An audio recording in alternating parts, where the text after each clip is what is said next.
తెలంగాణను ప్రపంచ స్థాయికి తీసుకెళ్తున్నాం. 2047 నాటికి 3 ట్రిలియన్ల ఆర్థిక వ్యవస్థ లక్ష్యమంట. ఈ మాటలు మాట్లాడడానికి నిజంగా చిక్కున్నారు. ఖమ్మంలో ఒక నిరుద్యోగి ఆత్మహత్య చేసుకొని చనిపోయిండు. మాకు ఉద్యోగం రావాలి, ఇగో నా సూసైడ్ నోట్ను రేవంత్ రెడ్డికి లేదంటే రాహుల్ గాంధీకి ఇద్దరికి ఏరే వరకు షేర్ చేయండి అని చెప్పేసి సూసైడ్ నోట్ రాసి చనిపోయాడు.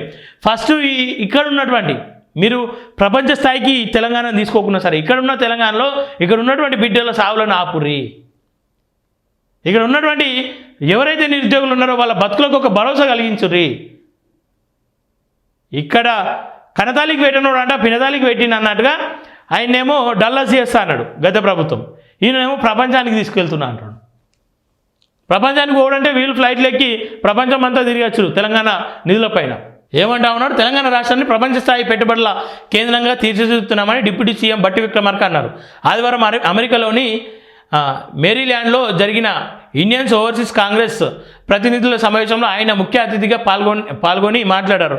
ఈ సందర్భంగా తెలంగాణ ప్రభుత్వం చేపడుతున్న అభివృద్ధి కార్యక్రమాలు, భవిష్యత్తు ప్రణాళికలను విదేశీ ప్రతినిధులు ఎన్ఆర్ఐలకు వివరించారు. గత 10 ఏళ్ల బీఆర్ఎస్ పాలనలో రాష్ట్ర తీవ్రమైన ఆర్థిక విచ్ఛిన్నతకు గురైందని ఆరోపించారు.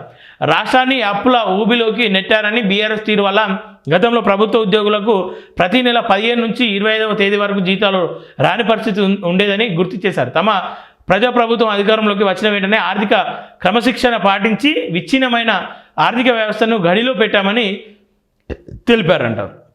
ఏ రకంగా గడిలో పెట్టిరు ఏం పెట్టిరు తెలియదు.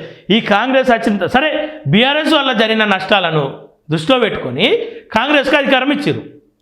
కాంగ్రెస్కి అధికారం ఇస్తే వీళ్ళు ఏం చేస్తారు, ఏమన్నా అంటే మళ్ళీ దళిత మంత్రి కాబట్టి అంటున్నారు అని చెప్పేసి ఈ కార్డు ముంగటేసుకునే ప్రయత్నం చేస్తూ ఉన్నారు.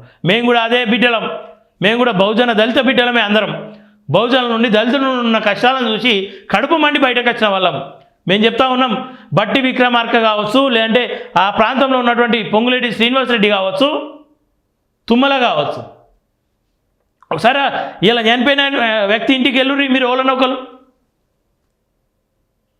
నేను అమెరికాలో ఉన్నా ఉంటే వెళ్ళేవాడిని అని చెప్పి చెప్తాడు రేపు వచ్చినాక. సరే బట్టి విక్రమార్కని అందరూ వైఎస్ రాజశేఖర రెడ్డితో పోల్చారు కదా, కనీసం వైఎస్ రాజశేఖర రెడ్డి తరహాలో నన్ను పని చేయాలి కదా.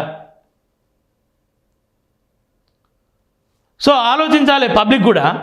వీళ్ళు మాటలు చేతలలో మాటలను జాబ్ క్యాలెండర్ పత్తట్లేదు.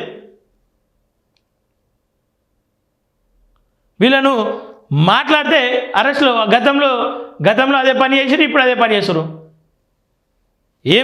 ఏం సాధిస్తారో వీళ్ళు. ఉద్యమకారులం అని చెప్పుకొని ఏం ఉద్యమాలు చేసిరు, ఎవరికి ఉద్యమాలు చేసిరు, సాధించిన తెలంగాణలో ఎవరికి ప్రయోజనాలు జరుగుతూ ఉన్నాయి. గతంలోనేమో దొరలు తినిపోయారు, ఇప్పుడేమో వీళ్ళు తినిపోతారు. దాన్ని ఇంకో భాషలో కూడా చెప్పచ్చు అని చెప్పా.